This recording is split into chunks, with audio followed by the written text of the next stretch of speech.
मात्रा में अखंड ज्योत की भारी में। आजकल मिट्टी के सकोरे में दिया जलाते नहीं है, नहीं तो पीतल से भी ज्यादा प्रभावशाली है, लेकिन उसमें 2.25 गुना घी ज्यादा लगता है। इसलिए लोगों ने मिट्टी का क्या बोलेंगे उसको, यहाँ पंजाब में क्या बोलते हैं, हमारे यहाँ सकोरा बोलते हैं, कसोला, हाँ वो आप समझ रहे हैं।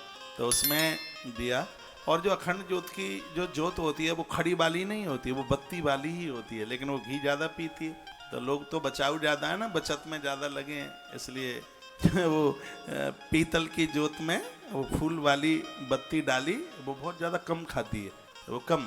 आजकल तो गाड़ियाँ भी ऐसी ही ली जा रही हैं जो कम डीजल पेट्रोल खाएं।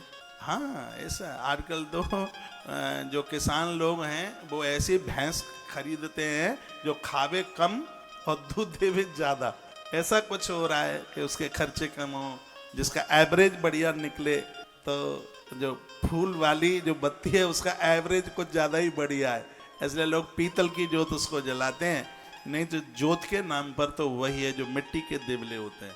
हम तो आज भी आरती मिट्टी के दिवले में ही कर लेते हैं, कथा में बड़ी श्रद्धा है उसके प्रति। बच्चों का जन्मदिन मनाते हैं तो मिट्टी के दिवले, और दिवाली में आप खूब मोमबत्तियां जलाते हैं, लेकिन उसमें विशेषता तो मिट्टी के दिवले दिए ही जलाने की उसकी महिमा है। आपने देखा होगा छोटे छोटे दीवलों में एक बत्ती के लिए ऐसी चौंच सी बनी होती है बगल में, वो दिवला बहुत बढ़िया होता है, उसी में लंबी वाली बत्ती उसमें रखिएगा।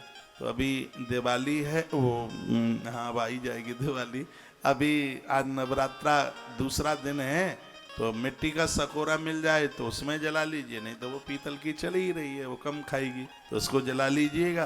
तो इन दिनों में दिए की कालिका पुराण में बहुत ज्यादा महिमा का वर्णन किया गया। फिर का पुष्पांजलि त्रियम दद्धात मूल मंत्रेण शोभनम। जब भगवान को आप पुष्पांजलि चढ़ाते हैं तो 3 फूल हाथ, बड़ी अच्छी बात है कही, हमें तो पता ही नहीं था, हम तो एक ही फूल चढ़ाते रहे, आज पहली बार 3 फूल चढ़ा दिए, उस बच्चे ने दे दिए। आज सुबह जब हम पूजा में बैठे हुए थे वहाँ कुरुक्षेत्र में, तो मैं आचार्य जी को, मैं ग्रंथों का स्वाध्याय नित्य करता ही हूँ, मैंने कहा पुष्पांजलि में तो 3 फूल चढ़ाए जाते हैं। वर्णन है पुष्पांजलि त्रियम पुष्प, 3 फूल हाथ में लेकर के, मूल मंत्रेण शोभनम, और आपसे जो भी कोई मंत्र आता है, माता जी का तो मूल मंत्र तो ओम ऐं ह्रीं क्लीं चामुंडाई भी चाहिए, तो ऐसा कुछ स्मरण करके फिर आप चढ़ा दीजिए। दत्तई उपचार खिलान मध्य नयिता प्रपूज्येत। इसमें वर्णन है कि जिन चीजों का अभाव रह गया है पूजा में, पुष्पांजलि में पुष्प चढ़ाने से सबकी पूर्ति हो जाए, इसलिए पुष्पांजलि अर्पित करूं।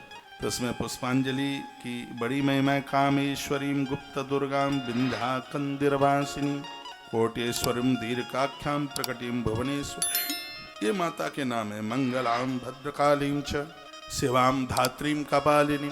दुर्गा सप्तशती में एक श्लोक है, इसको बोलने से माँ के सभी नाम उसमें जुड़ जाते हैं। सर्व मंगल मांगल्य, ये श्लोक कहाँ का है?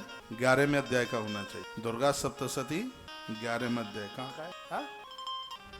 देख लूं एक बार। 5वें का?